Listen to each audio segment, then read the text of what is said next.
өміріме қауіп төніп тұр. Сөйтсем өмірді де сақтандыруға болады ғой. Жазатайым жағдай болып қалуы мүмкін, денсаулыққа зиян келуі мүмкін. Солардың салдарынан шығынға ұшыраған кезде өтем алу үшін қажет өмір сақтандыру. Бастапқы мақсаттан тыс, егер сізге бір жағдай болса, жақын адамдарыңызды қауіпсіздік жастықшасымен қамтамасыз етіңіз. Ал сіздің компанияңыз Джеки Чанға сақтандыру жасаушы ма еді? Сіздің ақшаңыз жиналып қана қоймайды. Сонымен қатар, жазатайым оқиғалар кезінде сіздің емделуіңізді және соған байланысты зиянды қамтиды. Негізі сақтандыру көп мәселені шешеді. Өз басын нақты ақша таба бастағаннан кейін, құнды заттардың көбісін міндетті түрде сақтап қоямын.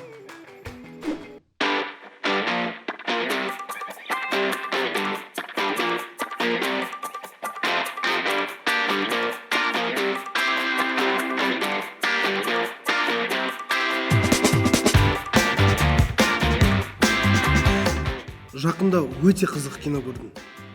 Өте қызық. Брокерлер дейді ғой, олар звондап, біреуге звондап атады, бір бағалы қағаз бірдемелерді сатып алады әйтеуір. Ақшалары көп, телефонмен ғана сөйлесіп отырады. Дым түсінген жоқпын шыны керек, қалай жұмыс істейді, не екенін. Бірақ қызық. Соны білгім келеді.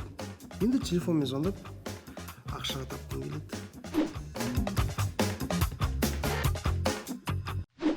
Менің атым Бекзат. Бұл бағдарлама менің қаржылық сауаттылықты үйренуім туралы. Мен көптеген жаңа білім алғым келеді. Және менде бәрі ойдағыдай болатынына сенемін.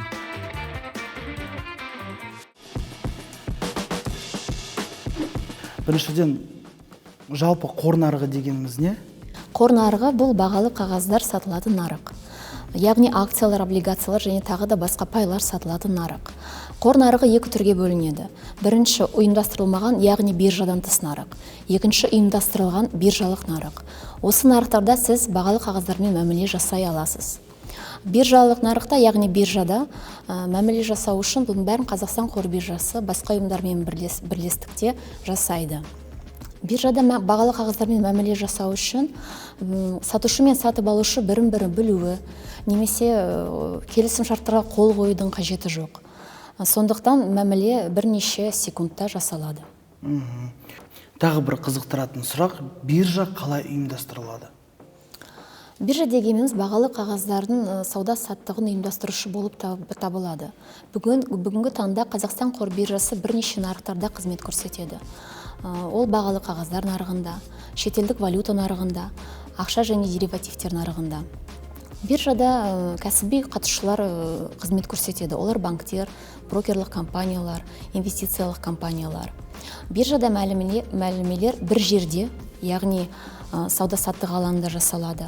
Белгілі бір уақытта, яғни биржалық сессия уақытында жасалады және белгілі бір шарттармен жасалады.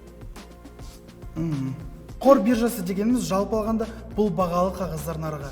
Онда сіз акциялар, облигациялар, пайлар сатып ала және сата аласыз. Сондай-ақ түрлі құралдарды пайдалана аласыз. Мұндай операцияларды жүргізу үшін бірыңғай талаптарға сәйкес келетін және барлық қатысушылар үшін біркелкі талаптар ұсынатын арнайы алаң қажет. Мұндай алаң қор биржасы болып табылады. Қазақстанның Кассе қор биржасы 28 жыл көлемінде жұмыс істеп келеді. Қазіргі таңда ол бірнеше нарықтарға бағалы қағаздар, акциялар, пайлар, корпоративтік облигациялар, мемлекеттік бағалы қағаздар, шетелдік валюта, ақша және деривативтер нарықтарына қызмет көрсетеді. Ал бағалы қағаздар қалай пайда болды? Ол не үшін қажет? Бағалы қағаздар дегеніміз не? Биржада бағалы қағаздар тізімі анықталады. Қаржы құралдары деген ол қор нарығының сатып алу және сату объектілері болып табылады. Оларға акциялар, облигациялар, пайлар және тағы да басқалар жатады. Негізгі қаржы құралдарының анықтамасына келсек, акция дегеніміз бұл компанияның дивиденд түріндегі пайдасына ие болу және акционерлер жалпы жиналысында дауыс беру құқығын беретін үлестік бағалы қағаз болып есептеледі. Бір акцияны сатып алған инвестор ол компанияның бір бөлігіне ие болады. Облигация дегеніміз бұл компания инвесторларға бір белгілі соманы, белгілі пайызда төлеу арқылы міндеттеме болып саналатын борыштық бағалы қағаздардың бірі болып табылады. Негізінде облигацияны сатып алғанда инвестор компанияға белгілі бір пайызда қарызға ақша береді. Бүгінгі таңда Қазақстан қор биржасына бағалы қағаздарды Қазақстан қор биржасының ресми тізіміне енгізу үшін эмитент және оның бағалы қағаздары Қазақстан Республикасының заңнамасының талаптарына, сондай Қазақстан қор биржасының талаптарына сәйкес болуы керек. Қазақстан қор биржасының ресми тізімінің компаниялары бүгінгі таңда ашық қолжетімділікте Қазақстан қор биржасының парақшасында көрсетілген. Ол жақта листингілік компаниялардың толық тізімі және бүткіл құжаттары мәліметтерін таба аласыз. Бағалы қағаздар компания қарапайым азаматтардан дамуға ақша тарта алатын мақсатпен шығарылады. Содан кейін компания эмитент деп аталады. Эмитент қанша ақша тарту керектігін және қандай түрде болатынын шешеді. Оның екі нұсқасы бар. Сіз инвесторлардан жай ғана қарызға ақша ала аласыз және олардың болашақта белгілі бір пайызбен қайтаруға уәде бере аласыз. Бұл жағдайда компания облигациялар қарыз қолхаттарын шығарады. Тартудың тағы бір нұсқасы инвесторларға компанияның бірлескен иесі болуды ұсыну. Содан кейін соманы кішігірім үлестерге акцияларға бөліп, оларды сату керек. Тіркелген барлық бағалы қағазды биржада сатып алуға да, сатуға да болады. Бұл жағдайда сол сұрақ бар. Биржада бағалы қағазды қалай сатуға және сатып алуға болады? Қор нарығының қатысушылары кім болып табылады? Қор нарығының қатысушылар шеңберіне инвесторлар, эмитенттер және кәсіби қатысушылар жатады. Инвесторлар дегеніміз бұл бағалы қағаздарды және басқа да қаржы құралдарын сатып алатын, сататын жеке және заңды тұлғалар болып табылады. Биржада институционалдық инвесторлар және бөлшек инвесторлар болуы мүмкін. Институционалдық инвесторлар олар сақтандыру компаниялары, банктер, брокерлік компаниялар. Бөлшек инвесторлар олар жеке инвесторлар болып табылады. Эмитенттер бұл қор нарығына өз бизнестерін дамыту үшін және бағалы қағаздарын шығарып орналастыру арқылы келетін компаниялар болып есептеледі. Кәсіби қатысушылар олар лицензия негізінде эмитенттерге және инвесторларға қаржылық қызметтер атқаруға көрсетуге құқығы бар заңды тұлғалар болып есептеледі. Бағалы қағаздарды өз бетінше сатып алу немесе сату мүмкін емес. Міндетті түрде делдал брокер қажет. Шарт жасалғаннан кейін брокер сіздің тапсырмаңыз бойынша операцияларды орындайды. Сіздің брокерлік шотыңыздан сатып алғаны үшін ақша және брокердің комиссиясы биржада операция жүргізуге көмектескен үшін ақы есептен шығарылады. Брокермен жұмыс істей отырып, инвестициялау стратегиясын дербес әзірлеу қажет. Демек, нені және қашан сатып алу және сату туралы шешімді сіз ғана қабылдай аласыз. Тәуекелдер және мәмілелер үшін брокер жауап бермейді. Ол бағалы қағаздар нарығындағы сіздің қолыңыз. Сіздің тапсырманы орындайды. Сол себепті сізге міндетті түрде бағалы қағаздар нарығының қалай жұмыс істейтіндігін және тұрақты түрде ахуалды қарап, ақпаратты талдап, шешімдер қабылдау қажет. Біз биржадағы бағалы қағаздар туралы жиі сөйлейміз. Ол не? Олар қандай түрлері бар? Не үшін қажет? Инвестиция салудан бұрын не білу керек? Біріншіден, соңғы ақшаны құралдарға инвестициялаудың қажеті жоқ. Өйткені белгілі бір қағаздар бойынша кірістілік ақталмауы мүмкін. Бұл сізге және сіздің активтеріңізге қауіп төндіреді. Қарыз емес қаражатты инвестициялау өте маңызды. Өйткені қор нарығындағы алуға болатын кірістілік сіздің үмітіңізге сәйкес келмеуі мүмкін. Сондай-ақ, инвестициялық портфельді құралдардың түрлері, валюталар және сіз инвестициялайтын компаниялар бойынша біліңіз. Инвестициялауды бастамас бұрын сіз тиісті курстардан өтіп, бағалы қағаздар нарығын зерттеп, аналитикамен танысуыңыз керек. Қор нарығында жұмыс жасамас бұрын инвестициялау мақсатын анықтау керек. Осы инвестициялардың не алғыңыз келеді? Өз капиталыңызды арттырыңыз немесе сақтағыңыз келе ме? Ол үшін сізге сәйкес стратегияны таңдау керек. Тәуекелсіз, орташа немесе агрессивті. Тәуекелсіз стратегияны қолдану үшін мемлекеттік бағалы қағаздарға көбірек инвестиция салу ұсынылады.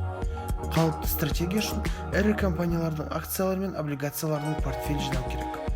неғұрлым қауіпті агрессивті стратегия үшін егжей-тегжейлі талдау қажет. Онда жоғары тәуекелдер де пайда болады. Бірақ сонымен бірге үлкен кірістілік бар. Қор биржасында сауда жасау үшін брокерлік қызметті жүзеге асыруға тиісті лицензиясы, рұқсаты бар сертификатталған брокерге жүгіну қажет. Оның қор биржасына мүшелігін, осы нарықтағы белсенділігі мен рейтингтерін міндетті түрде тексеріңіз. Брокер ұсынатын келісімшартпен, оның комиссияларымен және шартта көрсетілген қосымша шарттармен танысу өте маңызды. Қазақстан қор биржасы жыл қорытындысы бойынша биржаның ең белсенді мүшелерін анықтайды және оларды акциялар нарығының көшбасшысы, корпоративтік облигациялар нарығының көшбасшысы, мемлекеттік бағалы қағаздар нарығының көшбасшысы номинацияларында, сондай-ақ инвесторларды айтарлықтай тартқаны үшін номинацияда тиісті дипломдармен марапаттайды. IPO немесе акцияларды инвесторлардың шектелмеген тобы арасында бастапқы орналастыру кез келген компанияны дамытуға маңызды кезең болып табылады. Өйткені IPO арқылы ақша тарту арқылы өз қаражатыңызды саралауға болады.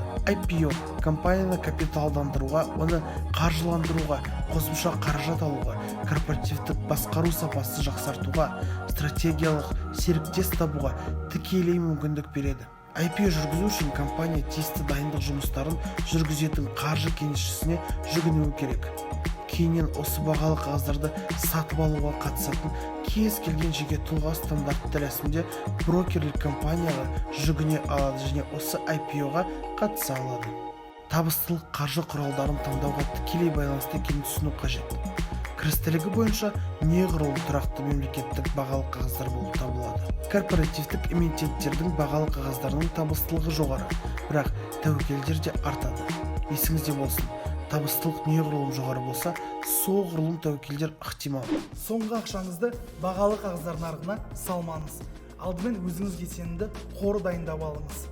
Тәуекел мен кіріс арасында тікелей байланыс бар екенін естен шығармаңыз. Егер кейбір акциялар күрт қымбаттайтын болса, сол сияқты олардың бағасы күрт төмендеуі де мүмкін. Егер сіз акцияларға ақша салуды шешсеңіз, әртүрлі салалардан бірнеше компания таңдаңыз. Әрқашан жаңалықтарды қадағалап отырыңыз. Егер сіз қандай да бір компанияның тең иесі болсаңыз, оның жай-күйі қалай болып жатқанын және оның бағалы қағаздарының бағасы қандай екенін назарда ұстаңыз. Осындай кеңестермен кез келген бастаушы инвестор өз жолын сенімді түрде бастай алады. Бүгін мен нарық қоры, бағалы қағаздар жайында өте көп білім алдым. Негізі ақшаңды дұрыс салу үшін көп нәрсені білу керек екен ғой. Бірақ осы жерге де сол үшін келдім. Ештеңе етпеді. Қайта қазір өте көп терминдерді білдім. Тіпті басым айналып кетті. Болашақта өзім нарық қорында ойнаймын ба деген жоспарым бар.